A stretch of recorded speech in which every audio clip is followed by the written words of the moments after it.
Hi friends, అందరూ ఎలా ఉన్నారు? బాగున్నారా? Welcome to my channel iron talks. ఈరోజు నేను మీకు సారెకందం తరిగినప్పుడు మన చేతులు దురదలు పెట్టకుండా మనం ఎలా ఈజీగా తరుక్కోగలమో ఈ వీడియోలో నేను మీకు చూపించబోతున్నాను.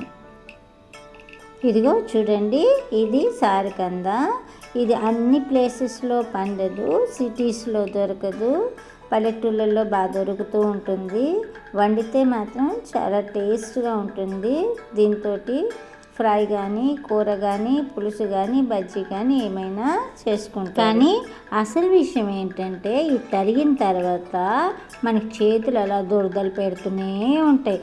అందుకే దీన్ని అందరూ వండడానికి కూడా ఇష్టపెట్టుకోరు. ఎవరైనా తరిగి పెడితే వండుదామని చూస్తుంటారు. కానీ నేను చెప్పే ఈ ప్రాసెస్ కానీ మీరు ఫాలో అయిపోతే మీ చేతులు అస్సలు దురదలు పెట్టకుండా ఈజీగా మీరు సారెకందని తరుక్కోవచ్చు. సో ఆ ప్రాసెస్ ఏంటో చూసేద్దామా? ముందుగా సారెకందను ఒక కడాయిలో తీసుకొని వాటర్ పోసి శుభ్రంగా కడుక్కోవాలి. ఆ తర్వాత దీన్ని చాకుతో కానీ, కత్తిపీటతో కానీ పెద్ద పెద్ద ముక్కలుగా, అంటే ఒక సారెకందను 2 లేదా 3 ముక్కలుగా కట్ చేసుకోవాలి. ఇదిగో ఇలా. చిన్నగా ఉన్నవైతే అసలు కట్ చేయాల్సిన అవసరం లేదు. ఇప్పుడు ఈ కట్ చేసుకున్న సారెకంద ముక్కల్ని ఒక కుక్కర్లో వేసి నీళ్లు పోసి 2 విజిల్స్ వచ్చే వరకు కుక్ చేసుకోవాలి. ఇప్పుడు ఈ సారెకంద ముక్కల్ని ఒక కడాయిలోకి తీసుకొని చల్లటి నీరు పోసి ఉంచాలి. కొంచెం చల్లారిన తర్వాత ఇప్పుడు ఈ సారెకంద ముక్కల మీద ఉన్న తొక్కను పీలర్తో కానీ చేత్తో కానీ తీసుకోవచ్చు. తొక్క చాలా ఈజీగా వచ్చేస్తుంది, మీకు దురద కూడా వేయదు. చేతితో తీసినా పర్వాలేదు, కొంచెం నూనె రాసుకుంటే చేతులకి ఏమీ అంటుకోదు. ఇప్పుడు మళ్ళీ కొంచెం వాటర్ పోసుకొని ఒకసారి చక్కగా కడుక్కోవాలి. ఇప్పుడు ఈ తొక్క తీసేసిన సారెకందను మీరు ఏ ఐటెం చేయాలనుకుంటే ఆ షేప్లో కట్ చేసుకోవాలి. సపోజ్ మీరు బజ్జీలు చేయాలనుకుంటే రౌండ్ షేప్లో, కూరకైతే మీడియం సైజులో, ఫ్రైకి అయితే చిన్నవిగా, మనకి ఎలా కావాలనుకుంటే అలా కట్ చేసుకోవచ్చు.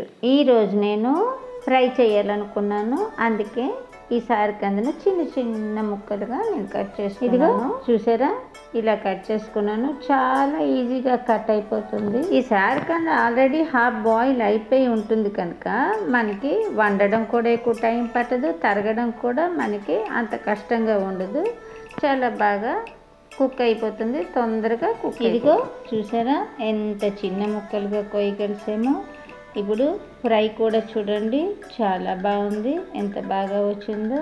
చాలా టేస్టీగా కూడా తయారైంది. సారెకందను మనం ఆల్రెడీ హాఫ్ బాయిల్ ముందు కుక్కర్లో చేసాం కనుక ఇప్పుడు ఫ్రై చేయడానికి మనకి ఎక్కువ టైం పట్టదు. కడాయి బజ్జీ చేసుకున్నట్టయితే ఇలా స్లైసెస్గా కట్ చేసుకోవాలి. చూసారుగా, ఇలా స్లైసెస్గా కట్ చేసుకొని దానికి మసాలా అది పెట్టి ప్యాన్లో ఫ్రై చేసుకోవాలి. దీన్నే మీరు డీప్ ఫ్రై అయినా చేసుకోవచ్చు. సో చూసారుగా, సారెకందను తరిగినప్పుడు అసలు చేతులు కూడా దురద పెట్టలేదు. నేను చెప్పినట్టుగా మీరు ఈ పద్ధతిని కానీ ఫాలో అయితే సారెకందే కాదు, మీరు చామదుంపలు కానీ, కంద కానీ, పెండలం కానీ ఇదే పద్ధతిలో కట్ చేసుకోవచ్చు. అలాగే ఈజీగా వండుకోవచ్చు. మీరు కూడా ఈ పద్ధతిలో ట్రై చేస్తారని నేను కోరుకుంటున్నాను.